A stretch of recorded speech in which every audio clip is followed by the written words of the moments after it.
Last week, I went to one of the biggest game developers conferences in the world called the Game Developers Conference, hosted in San Francisco. And it was okay. I don't know. I don't know how to put it other than it was all right. I've been going for about 5 years now. This is my 5th one. Let's talk about how I felt about it, how it was like. I have thoughts, I have opinions, maybe hot takes. I don't think it's hot, to be honest. It's probably the most lukewarm take you'll hear. But yeah, let's get right into it. So this year they merged the passes. This meant that instead of doing a weird Monday, Tuesday pass and then a weird Wednesday to Friday pass, and then there's also the Expo pass. Instead of having them all awkwardly 2-3-ish different passes, they kind of just merged all of it in one, which I will agree with. It is probably a good change. I think having a more clear or just straightforward path to just going to like, hey, here's a talk, just go to it, is much easier than going, do I get the Monday pass? Do I get the Wednesday pass? Do I only go to Expo? It was bad, I think, and also having Expo alone probably wasn't even worth it. But merging it is good. Because of this merge, we had so many people in line. I kept saying, I was like, why am I at Anime Expo? It was a lot of lines. I think they just didn't account for, we have much more attendees now on Monday, so maybe we should open up bigger rooms or something. Or maybe they did and they just, underestimated. I feel like this is one thing that can just be changed for next year. It definitely actually improved throughout the conference. Like the Monday was honestly kind of atrocious. I had to wait 30 minutes in line for a lot of the talks that I wanted to go to, and I didn't feel like they would be that big, but coming from previous years, it wasn't that bad. I would normally wait at most 30 minutes for certain talks, but when it came to other talks, I can just go in maybe 10-15 minutes before, which is, I feel like, is a very normal wait time. But now I had to wait 30 to 40 minutes, and it was a little exhausting. So the Monday I was dead, actually. But yeah, because the lines were so long, Monday felt a lot more exhausting. But once we opened up Expo Hall and everything, it was kind of a lot better. Let's talk about the obvious giant elephant in the room, though. Let's talk about GenAI.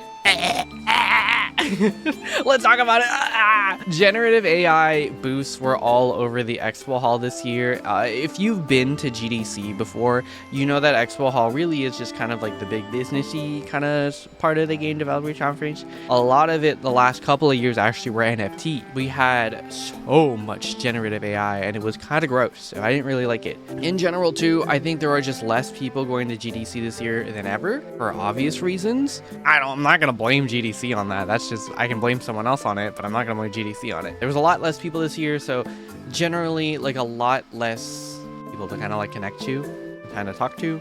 But now going on to the positives, I think it's worth noting that the quality of people has not actually diminished. I feel like the quality of people are still very good. You can always meet a bunch of really nice people. I talked a lot more in the indie game dev space now that I'm moving towards that area rather than trying to go to the AAA. It's been really nice, actually. I think that everyone offers a lot of different perspectives, but because I was able to talk with a lot more indie people, it was definitely more reassuring, I guess is the word. It's a lot more reassuring to know that hey, maybe I can do this. Maybe there are people out there who are kind of like mind or just there to encourage me or something. I don't know. It was really nice. So on top of the quality of people, I felt like I had a lot more meaningful connections as well.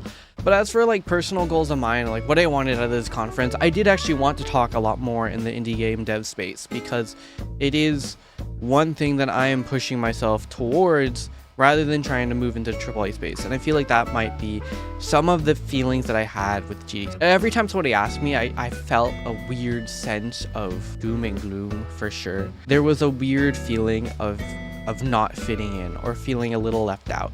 The best way I described it was that I felt very odd. Not weird, not bad. It felt very odd. It felt very strange.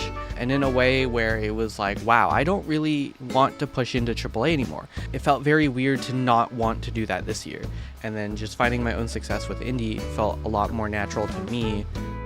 Maybe because I don't fit the corporate structure, maybe I don't fit corporate lifestyle, maybe it's just not the fit for me, maybe it was not the right time or place, and to talk about my game and then showing them what it is and then seeing more excitement for that, showing people something tangible felt better, felt more fulfilling, and it felt more exciting. The other thing I do is I host one of the meetups at GDC. It's big, it's huge, it was really big this year. I'm really thankful for everyone who came out. You know, the college I went to, UCSC, has been such a driving force in my life, but that I feel like I'm carrying a lot of that spirit in me, especially moving more into indie development, and it's nice. It was a great thing. So those were the main really 2 goals that I had.